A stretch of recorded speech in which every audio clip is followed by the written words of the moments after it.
At the Newport Workshop Open Days, we've had steam, diesel and electric locomotives and an array of classic vintage machinery such as classic cars, steamrollers and traction engines. But what's coming is something we've not quite seen before.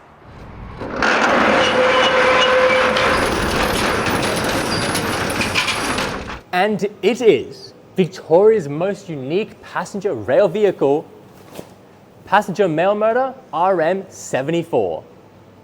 Built in 1937, this is the only one remaining of 6. This used to travel on the country lines of Victoria, transporting passengers and mail. And this is currently preserved and undergoing restoration with the Daylesford Railway and will be at the 2026 Newport Workshop Open Days over the Labor Day long weekend. So get your tickets, we really hope to see you there.